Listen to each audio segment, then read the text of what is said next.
नमस्कार सभी को। आज हम डिस्कस करेंगे India Myanmar relation after independent कैसे रहे हैं दोनों देशों के बीच।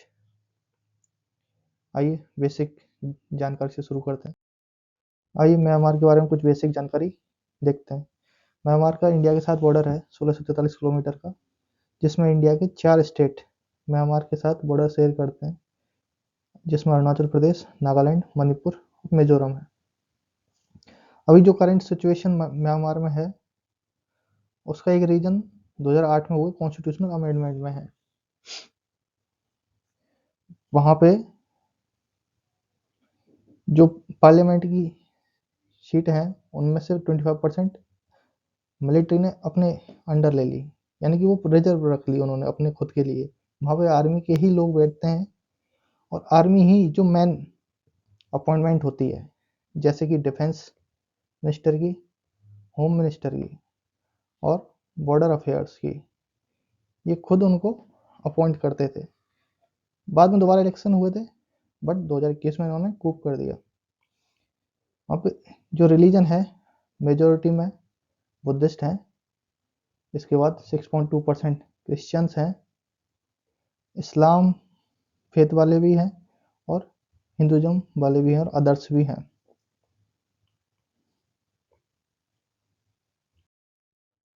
यहाँ की पॉलिटिकल पार्टी कुछ इस तरह है। इसमें फर्स्ट है union solidarity and development party.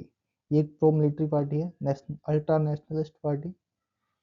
इसमें successor of military mass organization, military के लोग ही ये चलाते हैं।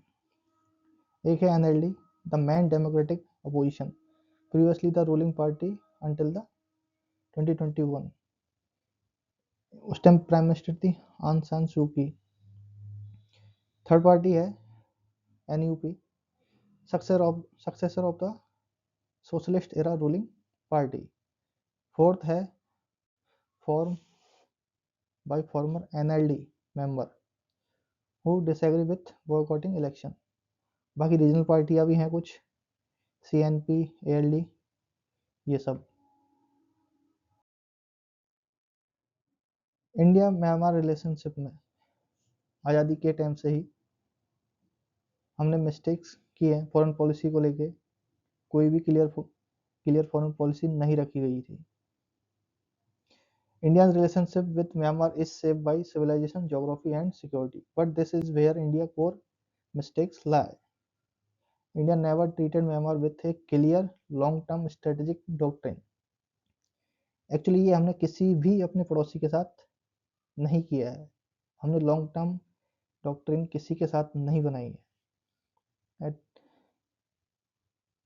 हमने म्यांमार को सिर्फ एक सिविलाइजेशन नेबर की तरह देखा है।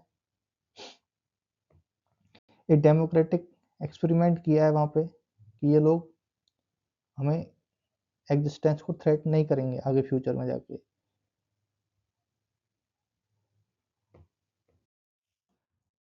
India major strategic mistakes with the Myanmar. अब इसमें टाइमलाइन है 1948 से लेकर 62। हमने म्यांमार को एक नेचुरल अलाई समझा, बट क्यों समझा? क्योंकि शेयर कॉलोनियल हिस्ट्री थी दोनों की, कल्चर भी काफ़ी हद तक सेम था, सिविलाइजेशनल लिंक थे। जाहिर सी बात है वहाँ पे बौद्धिज्म है, तो 1000 सालों से दोनों कंट्रीज के पीपल टच में थे।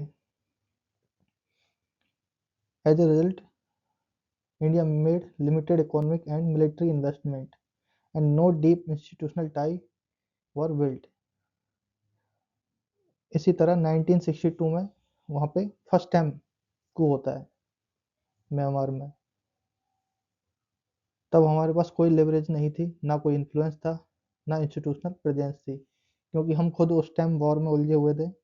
फाइनेंशियल कंडीशन खराब थी देश की, इसलिए loss of early strategic influence and no credibility with Myanmar arm force. Myanmar की जो भी आर्म फोर्स थी उस वक्त जो भी स्ट्रक्चर था उसके साथ हमारी कोई कनेक्टिविटी नहीं थी। ऊपर से इंसर्जेंसी हो रही थी नॉर्थ ईस्ट में। फिर moral idealism over power reality. During decades of military rule, India openly criticized the junta. Junta mainly वहाँ पे मिलिट्री शासन को बोला जाता है. Distanced itself diplomatically. हमने डिप्लोमेटिकली जो अपने रिलेशनशिप है उसको डाउनग्रेड कर लिया.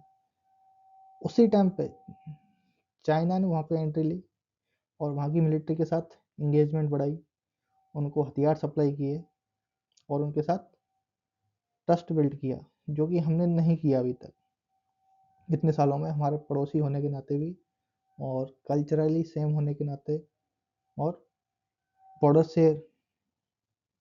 शेयरिंग होने पर भी. ये हमारा स्ट्रेटजिक फेलियर था. Indian prioritize moral positioning over power engagement, damage to India. Myanmar military began seeing India as a lecturing power. किसी को भी आज के टाइम पर लेक्चर नहीं चाहिए, समझ रहे हो. आज के टाइम पे अगर आप फाइनेंशियली किसी को सपोर्ट करते हो तो वो आपकी सुनेगा थोड़ा बहुत, जैसे पाकिस्तान है अमेरिका की सुनता है, क्योंकि अमेरिका पाकिस्तान को फाइनेंशियली सपोर्ट कर देता है IMF के थ्रू, वर्ल्ड बैंक के थ्रू या खुद पर्सनल लोन दे के. और चाइना इस बीच म्यांमार के लिए एक रिलायबल पार्टनर उभर के आया. फिर जैसे जैसे टाइम आगे निकलता है वहाँ पे डेमोक्रेटिक गवर्नमेंट फॉर्म होती है. इंडिया ने सारा ही जो अपना डिप्लोमेटिक एफर्ट है वो एक डेमोक्रेटिक गवर्नमेंट में लगा दिया. ये लेडी उस वक्त, इनका नाम है आंग सान सू की, ये उस वक्त PM थी. जो एक्चुअल पावर थी इलेक्टेड गवर्नमेंट होने के बाद भी वो मिलिट्री के पास ही, इसलिए मिलिट्री ने कभी हमारे साथ अच्छे रिश्ते नहीं थे. तो इससे हमें जो हमारी बॉर्डर सिक्योरिटी थी नॉर्थ ईस्ट में वो कॉम्प्रोमाइज़ होने लगी. इंसर्जेंट ग्रुप बॉर्डर क्रॉस करके और ड्रग्स वगैरह, आर्म्स स्मगलिंग, ये सब बढ़ गई.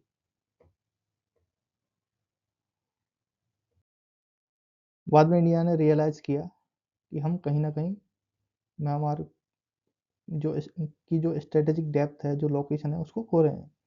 फिर हमने म्यांमार के साथ कुछ प्रोजेक्ट स्टार्ट किए थे, जिसमें है कलादान मल्टी मॉडल प्रोजेक्ट और Indian Myanmar Thailand trilateral highway, जिसका मैप ये है. ट्राइलेटरल हाईवे का ये थाईलैंड तक जाएगा म्यांमार से होके. बट ये दोनों ही प्रोजेक्ट अभी रुके हुए हैं. कब? जिसमें था इंडिया म्यांमार थाईलैंड हाईवे तो बिल्कुल ही रुका हुआ है. कलादान मल्टी मॉडल प्रोजेक्ट पे काम चल रहा है, शायद 2027 तक ये ऑपरेशनल हो जाए. इंडिया ने बस पॉलिसी अनाउंस की और चाइना ने उनको इम्प्लीमेंट किया, जो भी उन्होंने अनाउंस किया. चाइना ने यहाँ पे पोर्ट्स बनाए, पाइपलाइंस, रोड एंड एवरीथिंग. ये Kaladan multi modal logistic supply route है जो कोलकाता से चलेगा यहाँ पे थ्रू आउट बंगाल की खाड़ी होते हुए. सितवे पोर्ट है म्यांमार में. यहाँ से कलादान रिवर है ये वाली, यहाँ तक बाई वाटर आएंगे कंटेनर, यहाँ से फिर बाई रोड यहाँ तक जाएंगे जोरिन पुई तक बाई रोड, और फिर यहाँ से आगे इंडिया में एंट्री लेंगे बॉर्डर पे एजवाल मिजोरम के लिए.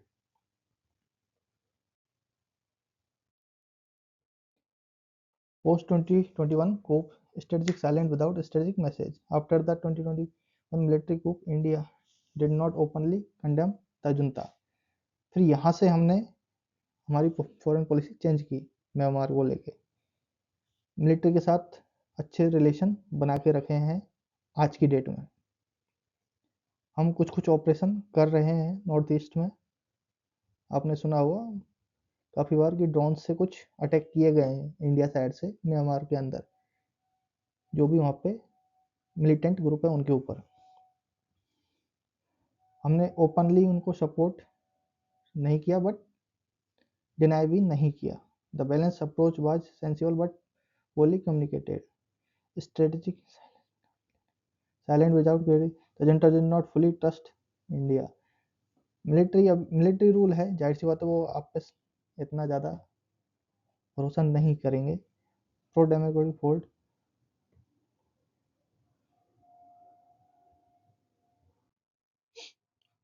Concrete losses India suffered due to these mistakes. Beginning north east security, हमारी इससे सिक्योरिटी को डेंट पहुंचता है बहुत।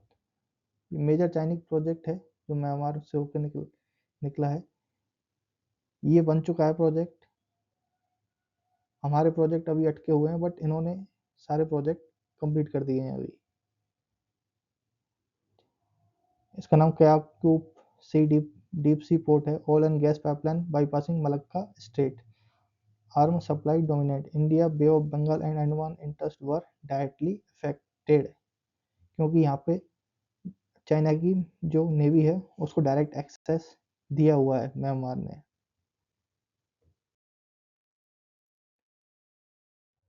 एक्ट इस पॉलिसी को अंडरमाइन करता है, ये सारी पॉलिसी, क्योंकि म्यांमार हमारे लिए स्ट्रेटेजिकली इम्पोर्टेंट है।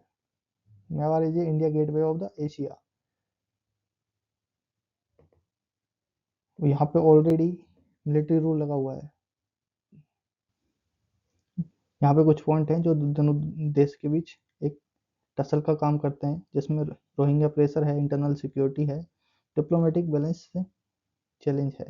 Myanmar military see India as a half committed और democratic force see India as a too cautious,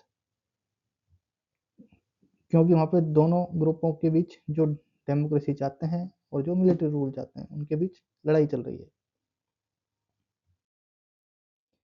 Indian biggest mistake core inside India में Myanmar as a moral aspiration, not a power reality. China उसी तरफ China किस तरह से देखता है Myanmar को, हु कंट्रोल पावर, पावर किसके हाथ में है उसके साथ रिश्ते अच्छे करो। मिलिट्री के पास पावर है तो चाइना मिलिट्री से डायरेक्ट इंगेजमेंट करता है। कहाँ इन्वेस्ट करना है उसके लिए भी डायरेक्ट मिलिट्री से पूछो और फाइनेंशियल सपोर्ट करो। हाउ टू वेट पेशेंटली, और वेट करना सीखो। जब भी मिलिट्री रूल होता है कहीं कहीं ना कहीं उनकी भी मजबूर होती है कि वो उनको देश चलाने के लिए फंड्स चाहिए।